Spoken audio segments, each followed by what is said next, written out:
Hey there, listeners. Thank you for tuning in again to Tokyo Wave. We don't have a new episode for you this week, but we are starting a new series on Tokyo Wave called Tokyo Wave Rewind, where we go back to some of our more interesting guest interviews, giving you a chance to listen to an interview you might not have heard of or experience it again. Today we have Riki Ohkanda, director, storyteller, and consultant for Japanese film and TV productions. Riki Ohkanda shares her experience working inside Tokyo's entertainment industry, the secret to enjoying tea ceremony, and some hilarious anecdotes. Tokyo Wave Rewinds. Riki, thank you so much for coming on Tokyo Wave today. Hi, nice to meet you guys. Originally from Chicago, Riki moved to Japan in 2002. After graduating from International Christian University in Tokyo and the Hollywood Film Institute of Dubai, Riki began working in the Japanese entertainment industry, including work on TV dramas Aibo, Yonimo Kimyo no Monogatari, and Sherlock Untold Stories. Her work in films includes Demikin, Love and Peace, and the upcoming G.I. Joe Snake Eyes. Yes, folks, that's right. G.I. Joe! Apart from working on various productions, Riki has also written scripts, Kindle ebooks, and done extensive acting work. In 2019, she worked on the video game The Quiet Man by Square Enix. Yes, so Riki, thank you so much again for taking the time out of your day to come on our show. Oh, thank you for inviting me. You know, whenever we have a guest on the show, I think the first question we really like to ask and hear from is their Japan story. What brought you to Japan and what was kind of your journey coming here? I was an international school student for most of my life. And when I decided to go to university, first it was over in Chicago. And while I was in university in Chicago, I thought, I'm really bored here and I don't want to be here anymore. I want to go see the world. And one of my friends happened to be Japanese because I was put with international students as a result of coming from Budapest at the time. And they said, well, try Japan. And I was fascinated, never been to Japan. I was studying philosophy at the time. And one of the philosophy articles there was written by Murakami Yoichiro. And he happened to still be alive. And he happened to be teaching at ICU. So I'm like, okay, I'm just going to go there. And so I did. Oh, very cool. You said so you were in Budapest, Hungary as well? That's right. For wow. high school, I graduated from AISB, so the American International School of Budapest. Oh my gosh, that's incredible. So from there to Chicago to Japan. Yeah. And then also Dubai? Well, Dubai. So at the time, my father lived in Dubai. This was just as I was finishing college. He was like, there's this film school. I know that I was already working in the film industry as an assistant director anyway. My dad's like, there's this film school that's opening here in Dubai. Are you interested in coming to study? And I'm like, why not? So that's where I got my Dubai passport, I guess. Very cool. But philosophy was the real thing that brought you to Japan. Technically, it's called the philosophy of science. Ooh. So philosophy of science is better categorized as history. So you're studying what kind of scientific discoveries were made during what periods in history and what sort of social situation influenced the proliferation of certain kind of discoveries like that. So that's called the philosophy of science. That sounds like a very ICU thing to learn. So I also went to International Christian University, or ICU as it's often referred, for 2 years in my undergraduate years. And I took a class at ICU on the history of Japanese political thought. And that's fun. I would have liked to take that class too. The professor was crazy, in case you were wondering. They all are. International Crazy University, right? Exactly. After ICU, you ended up staying in Japan? Well, at the time, I wasn't sure what I wanted to do, as many kids are when they just graduate university. But one of my friends was a director over at Nihon Television. And I was like, I don't know what I'm going to do. And he was like, why don't you become an AD? And I'm like, what's an AD? They're like, we'll show you. So unfortunately, that was my entrance into the film industry here. It started out as an assistant director. It's called a fourth, or kind of a runner in Japanese television for television dramas. You're just learning the ropes. You're carrying around a clapperboard. You're making coffee. That's about it. And then you keep on climbing the ladder little by little until eventually you get to a director's position. So it just kind of happened before I intended it to happen. And one of the things of this industry is once you get into it, you get really used to it and you're like, I'm going to quit. Every single day you're like, I'm going to quit. I'm never going to do it again. This is the end of it. Nope. Okay, all done. And the next day it's like, we have another offer. Want to try? Okay, it's going to be better than last time. It never is. Oh, wow. It's like being a New Yorker. I gotta get out of here. Yeah, This sounds place like is it. garbage. Like a maze. So kind of working as an AD in the Japanese entertainment industry, how long did this last for? It's been, as of March, it was 15 years. Oh my goodness. Once you get up to the second AD and first AD, it's interchangeable with director. So when you're in this kind of this kind of group, so you film director kind of things in the meantime. So it gets a little better and a little easier at points, then a little bit more difficult. But for the last, I'd say maybe 7 years, it's been the enjitsubu kind of level. But yeah, about 15 years now. Very cool. Do you get to yell cut? I do. Ooh. Some directors, if we have a really small budget, we still carry around the clapperboard in television and in movies, by the way. But some of the directors, they actually hang on to the clapperboard because it's so fun. It's like clack. So it's like cut, click. It's great. Very cool. Very cool. I could just imagine, like after the shoot, you go to karaoke and just someone just pulls out a clapperboard. It's like, That has happened before a couple of times. I knew it. Oh, wow. So you have extensive experience in the Japanese entertainment industry. How did you get started? It was a lot about who you know and when. So going back to my high school days, I used to work in musicals partially when I was a kid abroad. And those connections over there helped me get a part-time job over at Parco. And Parco at the time was doing a English language version of a Japanese play. It was called University of Laughs by Mitani Koki. And they needed some English language people who were kind of involved in the industry enough to know what's going on. So that was kind of my entrance into it. And in the meantime, I was doing a lot of extra work too, because I know how a film set kind of worked generally. But, I didn't speak the language. So all I could do was kind of stand there and smile, which is what most extras do in the meantime while learning the Japanese language. So it was through the television connections by extra work and the stage connections I was doing in the meantime that kind of introduced me to people who were already working in the industry. So it just kind of seemed a natural direction to go in because I didn't really want to do anything, adultish at that time. Right on. Yeah.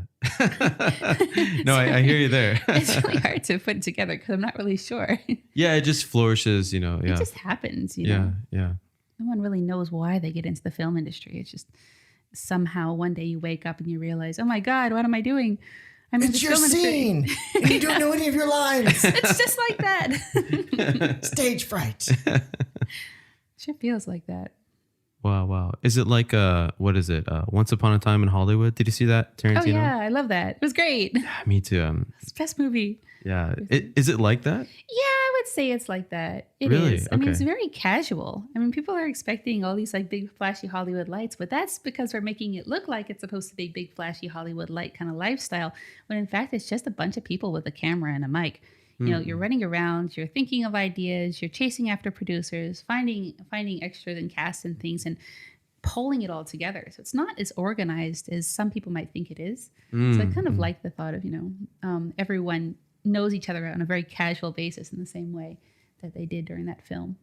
Very cool. Yeah. That film definitely. I wasn't sure if that was realistic because Tarantino kind of goes off into his own world. There was an Eddie Murphy movie too that came out that you talked about, Parker, and it also had that very Dolomite. Dolomite. Yeah, You saw Dolomite? I did. I loved it, but that also had a very casual flavor. I mean, they needed extras for some scene, and the next day they would find like 3 people, then throw them in the movie. Hey, you crackhead over there. Come play this crackhead. There was another movie, I think it was in the Japanese title was Big Movie, but I think Bowfinger or something like that. I think it was also like one of those Steve Martin kind of movies, but it was also a very similar kind of a feel. It's very random, very floppy and all the fun stuff about it and all the like pizzazz, it all happens in post production. I love that. I do music, and that's really the way that a lot of albums and kind of arrangements come together. It's just it's very random, and like you said, yeah, a lot of it's all post, right? Yeah, that's what the magic happens. Yeah.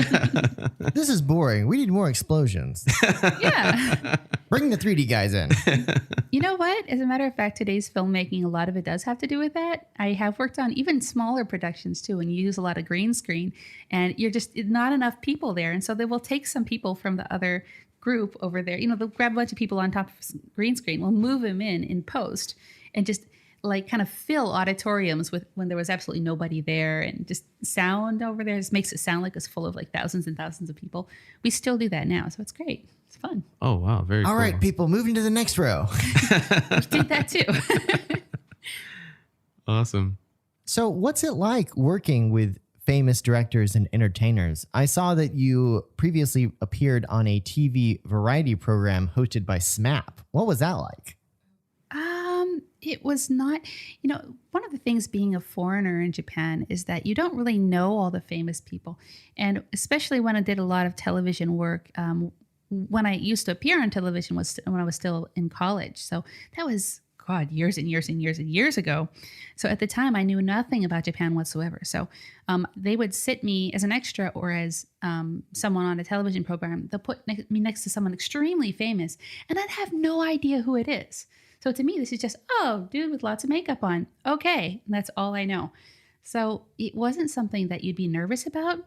But afterwards, you would encounter people who would see the programs and be like, oh, you met so-and-so. Oh my God, what was that like? And I was like, I don't even know who that is. Oops. Was I supposed to make a big deal out of this person? It really feels like that too. I mean, like the only person that I can think of that I would kind of somehow explode if I saw would possibly be Scorsese, because Scorsese is the greatest director ever. But Agreed. aside from him, I mean, there's no one else which I would actually fangirl about. So I never had that kind of nervousness. Oh, I'm going to meet someone famous. Wow. Never had that. Well, and especially what you say about, foreigners not being so up and up on who's who in famous Japanese people. I had a friend who was talking to me about a dinner party that he attended, and he sat next to Gakuto, which is, like Michael Jackson level Japanese, recording industry veteran, musician, and crazy dude extraordinaire. And Gakuto is known for being really, really big about being Gakuto. And apparently he expects everyone to know who he is. And this guy was sitting next to him, and Gakuto asked him, do you know who I am? And he said, no, sorry. Who are you? And for the rest of the evening, Gakuto was absolutely pissed at this guy. Wow. Oh my God. You can't even really blame him. Like I would think that, if I'm not Gakuto, of course, but if I were Gakuto, I'd be like, you don't know who I am? I'll tell you. And they're like, oh God. I guess I didn't. That's not how it went down. Apparently. Oh God, no. Riki, were there any like very specific people that really stuck out to you though? Maybe they weren't particularly famous, but really interesting characters. Oh, wait, there were a couple of them. One of the actors I think who's kind of vaguely underrated is Toyogawa Etsushi. Mm-hmm. Toyogawa Etsushi, I mean, he was, in his youth, he was this kind of like pinup boy for a little while and very completely uninteresting. But as he got older and got more lines on his face and stuff, he's suddenly become really manly. And so this is the kind of guy who I think has a chance in action movies over in the States. But on the other hand, he has a terrible voice.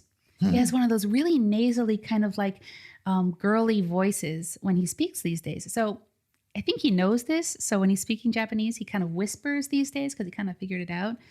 But I kind of want to see more of him in more in darker, more interesting roles. He's one guy. And I think also for a young lady, Baba Fumika is an actress who's nobody knows, maybe C-lister, maybe.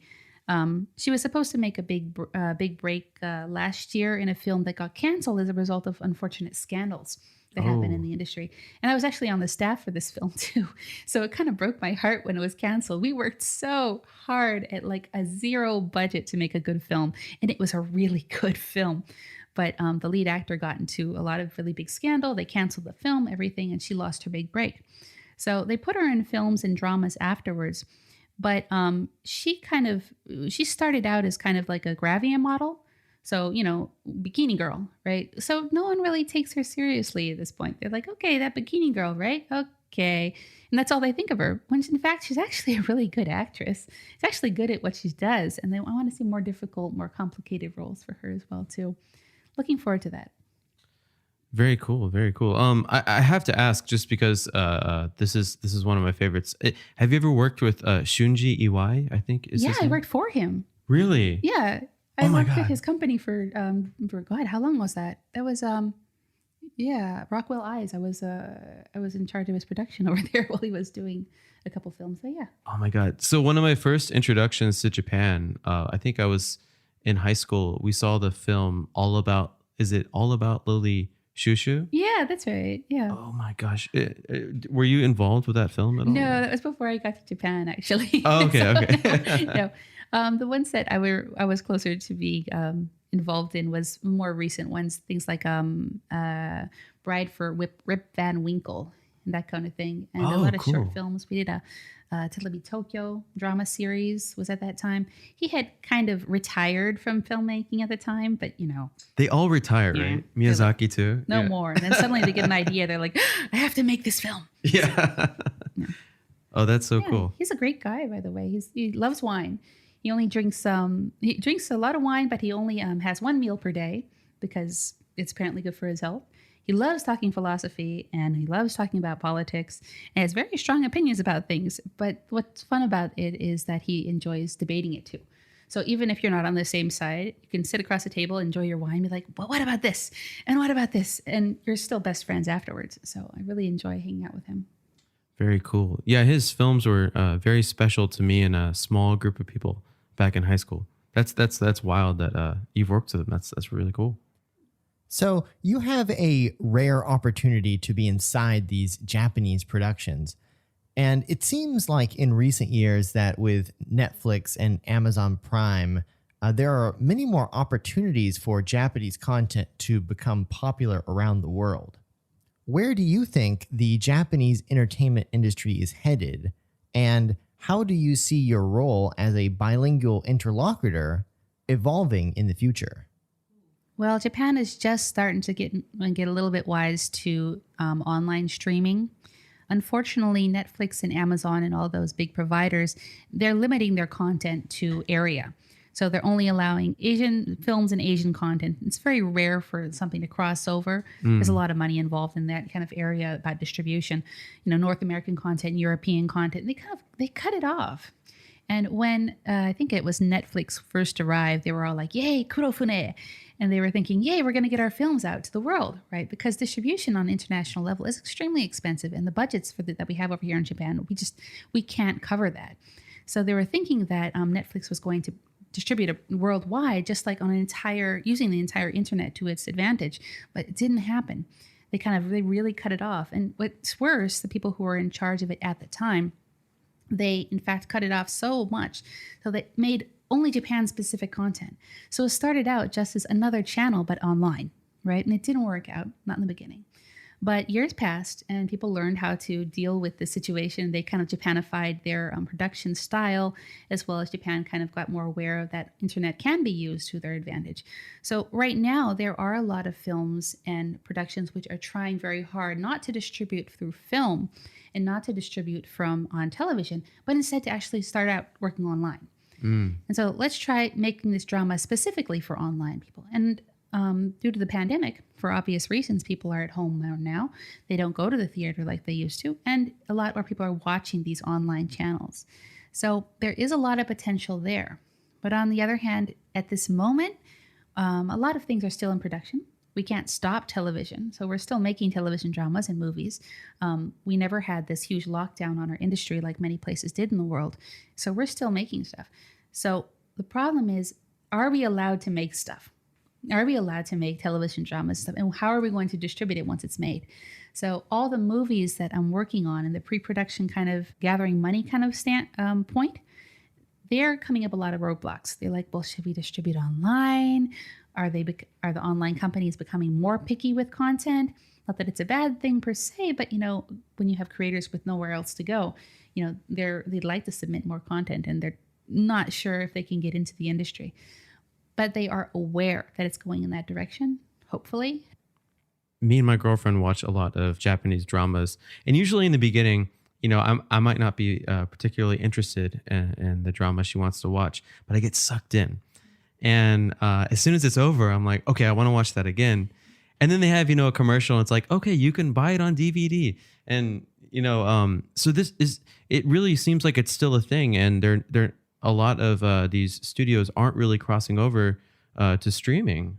I think it's because they don't have any control over the platforms. Yeah. Like, Nihon Television or Fuji Television or even Toei or Net or whatever it may be, they have their own distribution channels, and they can control the content. They can control when it comes out and how and the medium and all that other stuff. Whereas for example, Netflix is one of them, but they have very strict guidelines for how things are made. So it has to be filmed in 8K. I think it's like something 6K or something like that. It have to be filmed in plus 4K. It has to be filmed with a certain amount of sound. It has to be filmed with all these really very tight specifications. And I understand it's for streaming and online, but most film in Japan, even on television, it's not made that way. I mean, I filmed cuts for television on my iPhone because we couldn't get it low enough to the ground. So I just took out my iPhone and filmed a few cuts, and we use those on air, and that's okay.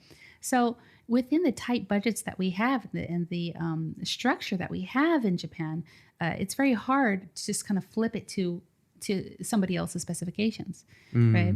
So I think that's why they're slow on it. They're talking about it, but on the other hand, now that we have had the pandemic, the online streaming services, they've gotten a lot more powerful. So they're even more controlling of the content. So there's this, tug of war going on right now between traditional filmmaking and distribution channels. So. Yeah, I just personally see it as a huge opportunity, and almost like the calm before the explosion of all this, content that's only aired once here in Japan, and then the rest of the world.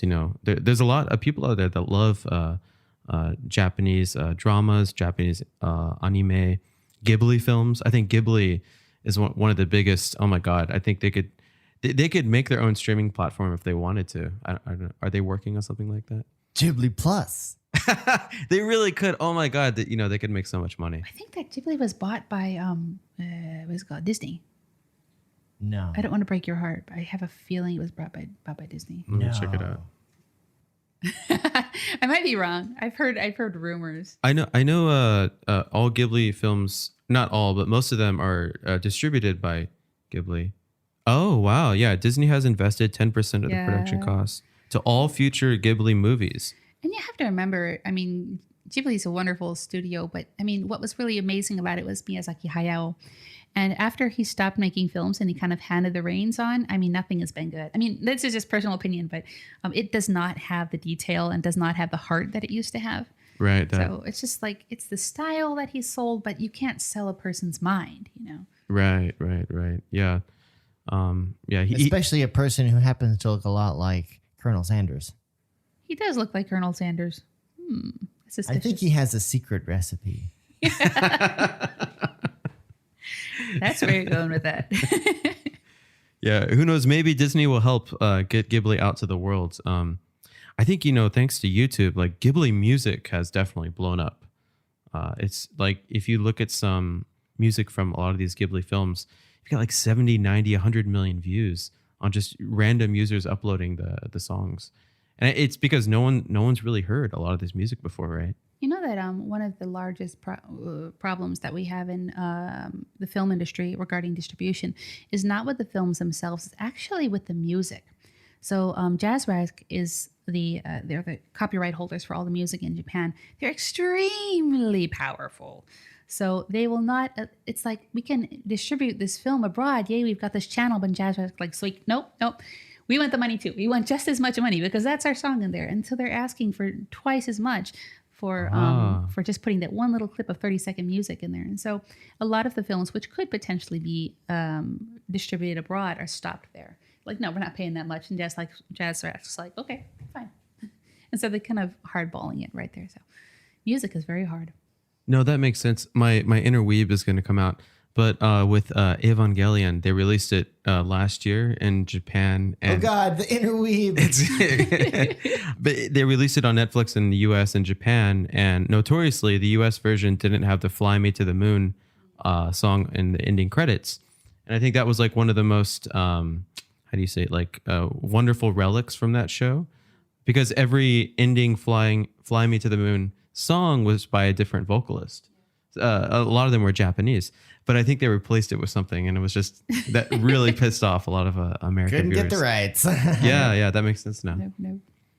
Maybe this is a stereotype, but I have this idea in my head of, most Japanese productions as being very domestic, and the idea of having someone like yourself who is bilingual and is doing translation and interpretation on set seems to be somewhat of a rarity. I mean, this might be a misconception, but are there a lot of people like you out in the Japanese entertainment industry?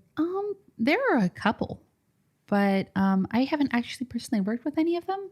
I know that I've heard rumors that so-and-so exists somewhere and they happen to have blonde hair, but I mean, the thing is with the Japanese production teams, especially on my level, we're a close-knit group of friends.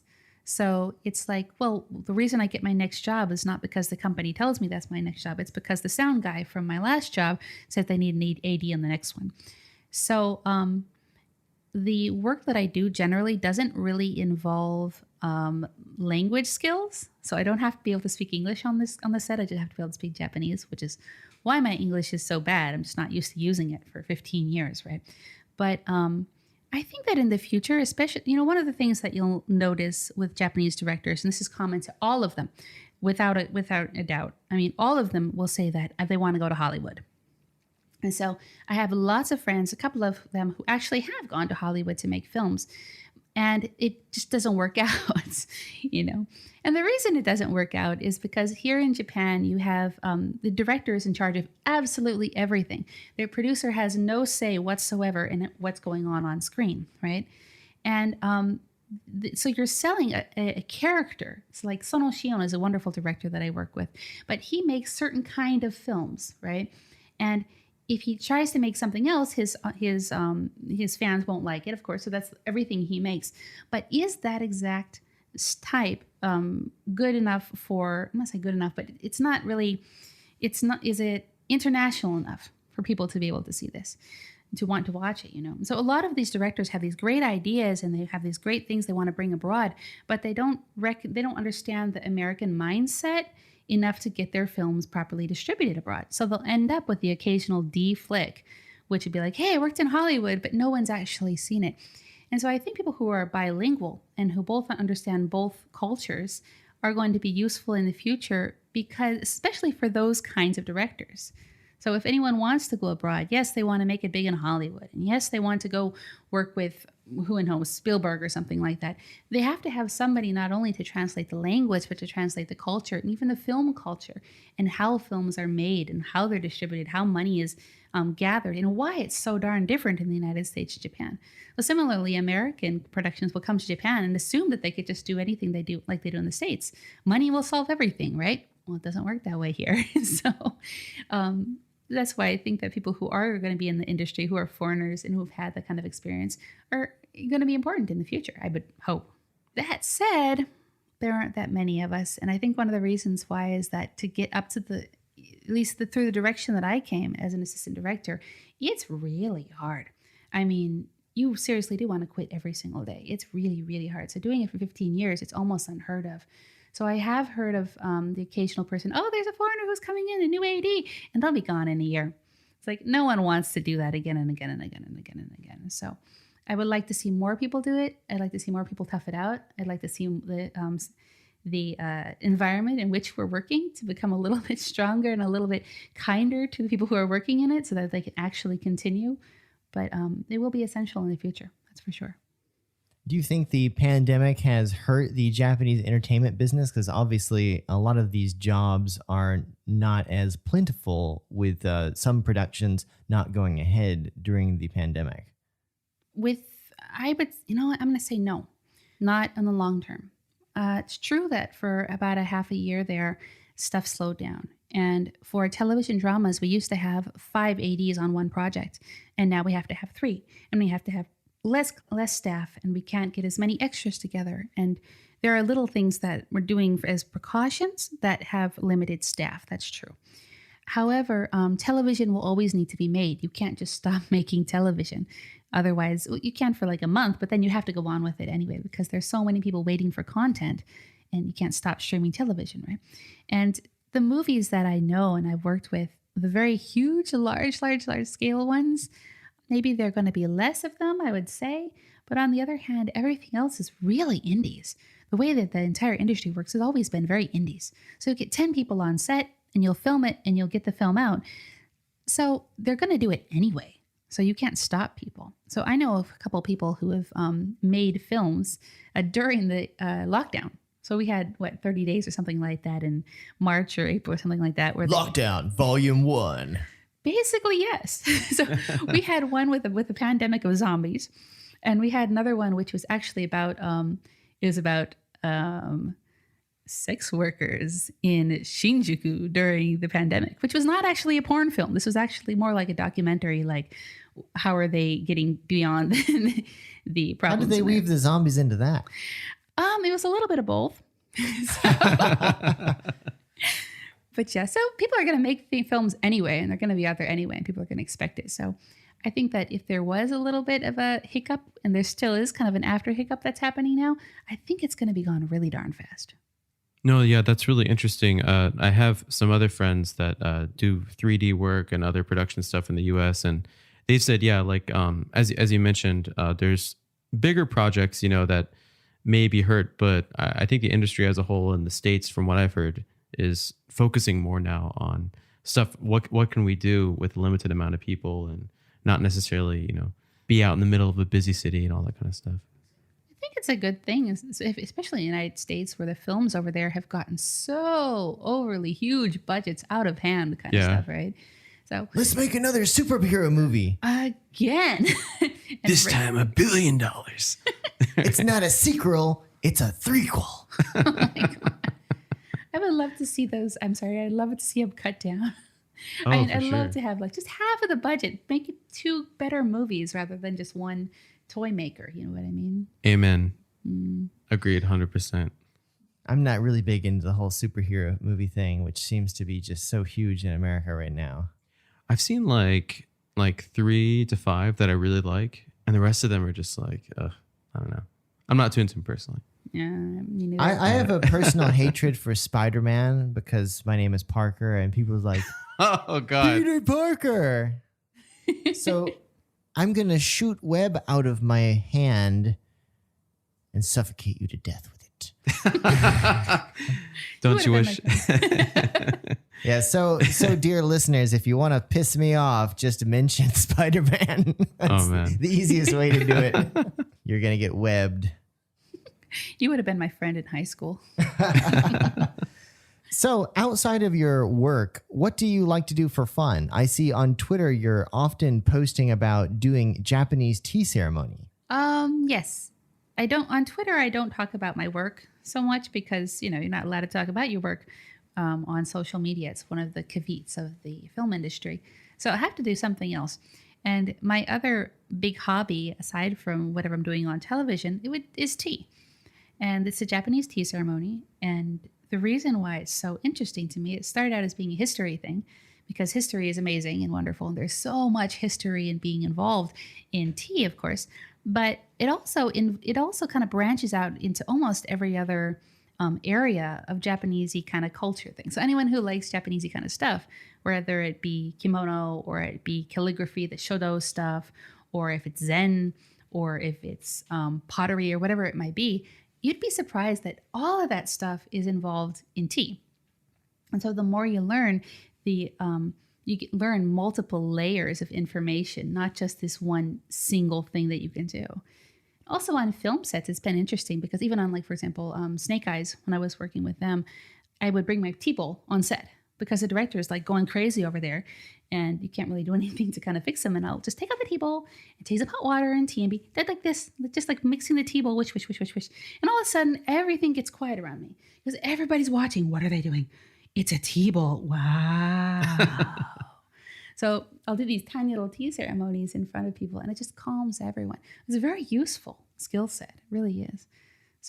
And so there's so much involved in tea. I just want to share that on Twitter because so many people want to know about it and nobody really tells them the fine details. It sounds like a really great way to get people to shut up. It's like, I'm not going to tell you to shut up, but I'm going to start making this tea. It works. It works. Wow. Oh, there's this one time I was on set and this actress, she was having a hissy fit and she would not come out of her room. And she's an older actress and a Japanese lady. And I seriously did. What I did is I took out the tea bowl and I went like, and I started making the tea. And the door, click, it opened. And she's just peeking out. She's like, are you making tea? I'm like, I am. I like tea. And she goes, she comes out of her room. I'm all happy now suddenly. It's like, totally forgot her hissy fit. It was great. Parker, have you done tea ceremony before? I have, and my legs fell asleep about 5 seconds into it. That was the hardest thing for me too. So it was about, I think, 30 minutes long, and my legs, I couldn't focus or relax. Everyone else was very relaxed. I was with some other Chinese foreign exchange students, and I was an exchange student at the time as well. And but my legs were just in terrible, terrible pain. I have to tell people in general this, but if you're a newcomer to tea, you don't have to sit seiza. Oh, okay. It's a thing. Everyone's doing what everybody else is doing and is assuming that's the only way it should be done. But tea is all about the omotenashi in a sense. So if the person who's receiving the tea is uncomfortable, that defeats the entire purpose of the tea ceremony. And especially you guys, because guys, you're allowed to sit cross-legged. You can sit with your legs over to the side. If it's a super, super, super formal tea ceremony, that's one thing. But you're not going to be in those anyway. Those are only for the really super high-level tea people, right? So if you're going into a tea ceremony and you're a newcomer, which you'll be at this point, go in there, sit comfortably, and wait for the tea to come out. And don't torture yourself, okay? That's good to know. I'm remembering that a few years back, my mom came to Japan and we stayed at an Airbnb in Sendai, which part of the experience was the father was a very ardent tea ceremony practitioner, and he would do tea ceremony for the guests. And so my mom and I went to do tea ceremony with this master, and we both tried to sit seiza because we didn't know any better. And it was like Dumb and Dumber because we were just like fidgeting. And when he turned around, we would just kind of like stand up for a second. It was so funny. That's one of the things that happens a lot to newcomers to tea. This is why they don't continue, is that there are certain kind of schools where people who think a tea ceremony is where you're supposed to be all like serious and like sit there really quietly and all that other stuff. But tea is about, like I said, it's about hosting people, right? So if you go to a tea ceremony with the master, which I work with, of course, she's constantly talking during the tea ceremony. So what was your day like? Oh, did you see the news? You'll have this dakugo performer sitting there, and that's what a tea ceremony really is. You're supposed to sit there, enjoy the tea, talk about funny things, talk about something a little bit racy, get people a little bit riled up. That's the one place where you're free, right? That's what it should be like. And so even for the students that come into our tea ceremony to learn, there's no silence there. Everyone's laughing and enjoying themselves while they're learning. And that's the way tea should be taught, ideally. Very cool. I want to go to one of your tea ceremonies. Come on over anytime. We could do a recording session. You could totally do that. Yeah, so Riki, being in Japan for almost 20 years, I'm sure you've had some weird and funny experiences. Do you have any, specific anecdotes that you can share with us today? Nothing that I can say on radio. Oh, that's okay. This isn't radio. Oh, yeah. It's a podcast. Yeah. That makes it even better. Okay, if it's a podcast, that I can give you 3 racy stories. Ooh, okay. One I recently mentioned on Twitter, And I was walking through Roppongi, of all places, which I don't go very often, except that Telebiasahi is there. And so I have meetings over there every now and then. And I was waiting for the bus, and a random young guy, he looks really normal. He walks up to me and he says in English, "I have a foot fetish." I'm like, okay, that's nice. And I turn away, because what are you supposed to say to that, right? And then he's like, "Do you think I shouldn't tell people that I have a foot fetish? Do you think I should be in the closet about it?" I'm like, "Where did you get this script from?" And he's like, "Oh, you don't want to talk about it. You're oppressing me." And thankfully, then the bus came and he just kind of disappeared.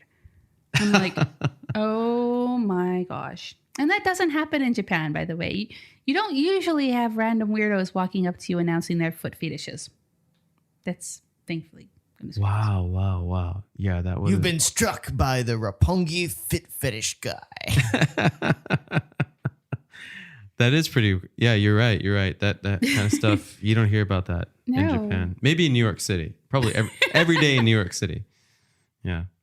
All right. I'll go into the next one. And I'll be really discreet about it. But let's see. I once met a flasher. And so when I the encounter with the flasher. I like how this is starting. I don't know if I should be talking about this. Wait a minute. You guys are like official news people and all this. I don't know if I'm talking about funny stories like this. We're totally not official news people. Not official newspaper. All right, here we go. I was reading my book in Inokashira Koen. It was a very nice standard textbook kind of thing, reading. And it was during the Hanami season. And if anybody who's been in Japan long enough knows, Hanami season is when the crazies come out. And so I was just reading my book over there. There's practically no one there. It was a weekday, ICU. And along comes dude in a very suspicious coat. It was like you could have drawn him in a manga. I mean, you knew he was coming, right? Was he wearing a fedora? He was. Yes, He was wearing a hat. I knew it. Oh my gosh. So Annojo, here comes guy. He's looking around, all creepy looking. You know it's coming. And I could see him like, oh my gosh, here it comes. And here comes dude. He stands right in front of me. I'm like face in book. And then he goes, whoop. And of course, it's all there, right? All hanging out there. The thing was, the hair in that area was very round looking. And all I could think when I saw the lovely display was donut. And so I burst out laughing. The guy was like, oh my God, he was waiting for a scream or some sort of, I don't know what he was waiting for. But I just couldn't help but just laugh like, oh my gosh, it was so fun. It was so funny. And he goes, oh my gosh. And so he covers up really quickly and he just races out of there. I think he cured him. He was never Never try that again. Wow. He probably joined seminary and is like, never again. Damn. I'm going back to Jesus now. I still laugh thinking about that poor guy. Yeah. I don't know what he even looks like anymore. I forgot his face and everything. All I can remember is donut. Oh my gosh. That is hilarious. Oh my God. Yeah. As Parky said, yeah, you probably did a number on his desire to ever do that again. I hope so. She laughed at me. I don't know what else somebody could do. That would be a great episode of Midnight Diner. Like shows up at the bar at like 1 a.m. I'm starting telling the producer that. I'm like, it's such a good, benign little show, too. The whole Midnight Diner thing. It's my parents' favorite Netflix show. Thank you so much. I'm so happy to hear that. Aw. It's one of the films. I've worked on Midnight Diner for quite a long time, and I know the producers there. So it's great. It's a wonderful show. Where was that actually filmed? In a warehouse. It's a complete set. Wow. All of it. There is no such place. And it's just is it a generic warehouse used by a lot of productions or? It is, but it gets really, really hot during the summer. So we have to move the set to another warehouse, something with air conditioning. But it's over in it's a Kiba. It's filmed over in Kiba. There's this like big old warehouse over there, which is next to, I think, where they stored planes or something like that, like in the next door neighbor. And you go in there and there's nothing but these and it's just 2 streets. Seriously, it's like a little triangle of pseudo street there with lots and lots of little signs and stuff. It's like it's based on Golden Guy, isn't it? Yeah, it is. It is. It doesn't actually exist, but it's really cute. And there's only like two of the shops you can actually go into. But of course, you have the interior of the actual shop, which is on television, and then you have, like some things you can just kind of open up and vaguely see that there's something there. But it's quite something. It really is. Yeah. Kiba has just a bunch of gigantic warehouses. That's where the big what is it? The THX cinema is out there. Yeah, that's right. It's funny, Midnight Diner. So my parents got me into it. So I spend all year, being excited about going back to America. And when I go back to America, what I do is every night I'll watch this TV show that makes me want to be back in Japan drinking. It's the weirdest thing. And here's the worst thing: is like the pandemic right now, right? So we're plagued by the plague, and we can't really go out and drink the same way we used to. Oh yeah, I could not watch that show this year. It would be frustrating. Yeah, we've had many a conversation about just how big of a component drinking is here, and not being able to do it sucks. One of the reasons we all probably live in Tokyo or close to Tokyo. Yeah, we just want to get blasted every day. I mean, No, it's nominication, as they say in Japanese, right? Oh, for sure. Going out and drinking with people, this is how you get work. If you want to get your next job on television or something, that's how you do it. If you want to go and get to know big wigs or whatever it may be, you go to the right places at the right time and you have nice drinks with people. You don't start a job working with someone until you've actually had a drink with them, right? So, and once you do, then you're friends for life, So it's really important to involve yourself in that community. Even if you don't drink, you can still kind of hang out over there with friends, and you can still have like tansansui, a bubbly water, which is what I do whenever I'm on keto. So I'll just avoid actually drinking alcohol and just have other stuff. But it's all about sitting there and talking and enjoying the atmosphere with each other. 100%. All right, so we got the bus guy. Uh-oh. We got the flasher, whose Donut. life you ruined. All right. Donut guy. What's number 3? Numero tres. Numero tres. The Seibu Shinjuku Sen guy. Ooh. Ooh, I like where this is going. Yellow trains. The yellow train. Okay, Seibu Shinjuku Sen. This is quite late in the evening. I would say maybe 10ish. Got on a train headed to, where was I headed to? Kamishakuji, that's right. At the time I was living up towards Toei Studios. So get on the train to Kamishakuji, and I sat down on like, okay, there's, you have two sets of seats, one on each side of the train, and people can stand in between it holding onto the straps, right? Well, I was sitting on the one end on the left-hand side, and way on the other side was his average salaryman dude. He was a little bit overweight, but he was obviously very drunk. Middle-aged kind of guy, very benign, everything. And people got on and off the train, but he fell asleep right away. And he was laying back in his seat, kind of just falling asleep. And as he was, second or third station, he started to loosen his shirt a little bit, right? Just, and loosen his tie and stuff, because he was drunk, and I don't know whether he thought he was home or something, but a little bit, And then little by little, next station comes along, and he loosened his belt. And he's still kind of slopping here and there. He's totally drunk, totally out of it, completely asleep. And at some point he must have fallen asleep, because you could tell. This is about a 20-minute ride between the Shinjuku and my station. And he unbuttoned the top button of his pants. He seriously must have thought he was in his living room, because he reached down there and itched the family jewels, right? Itch, itch, itch. The problem was that when he itched the family jewels, Mr. Hello made an appearance. It was like, blop. And what's funny about this is that every single person, there were plenty of people in the train over there, everyone totally pretended not to see it. They just completely shut up and they just looked away. And of course, me being me, I just burst out laughing. You have to laugh. It's there. The guy, he had no idea. He was asleep. His eyes were closed. He was lying back on the train. And Mr. Hello is just there, just like there, And it was just so funny to see. And then the people next to me, which I didn't notice, I did look over at the lady who was sitting next to me, and she was just like, She couldn't laugh the same way I was laughing for like the Japaneseness of her. She's like pretending I didn't notice, and she knows. She's like,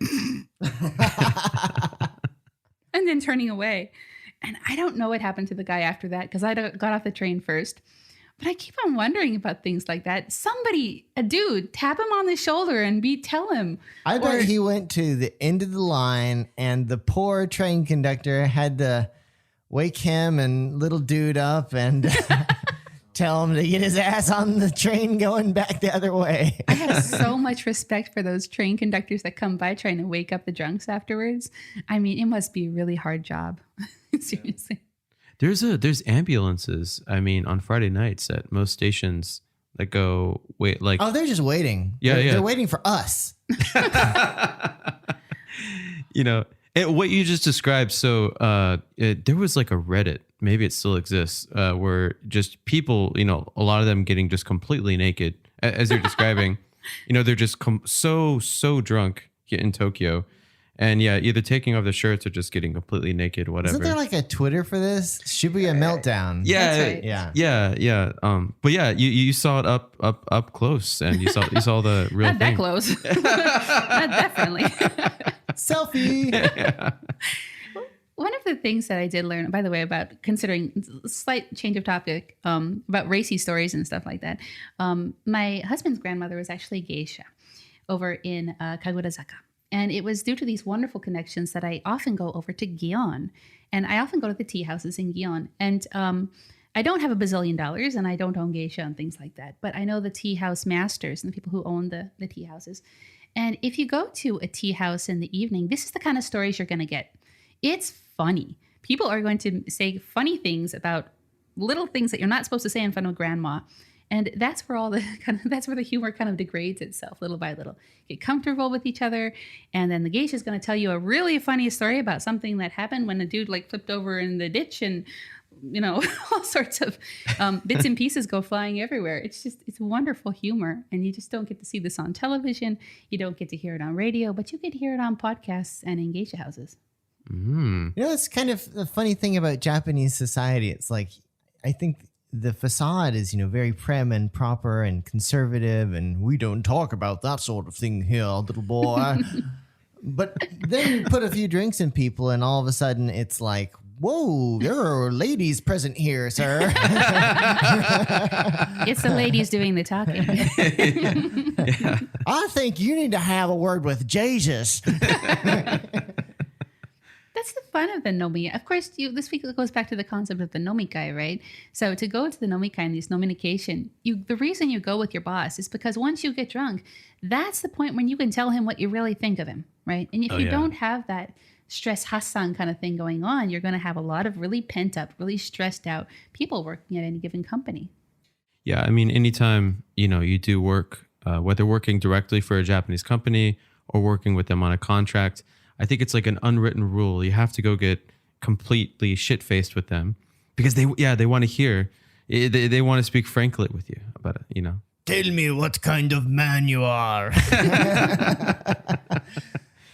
Yeah. Speaking of weird Japanese drinking etiquette or lack thereof, one thing that, I mean, I don't know why I have to say this now, but one thing that I've noticed is a huge gap between the culture in America and in Japan is that when someone does something in like one of these social situations that's weird or wacky or gross or stupid, it is not just okay, but encouraged to not just call them out on it, but to make a massive joke out of it.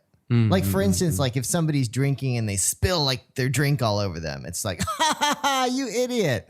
Oh, yeah. I mean, and if you do that in America, people will get embarrassed and angry. And I think, Parker, you were telling me a story. You were at a barbecue and you were choking.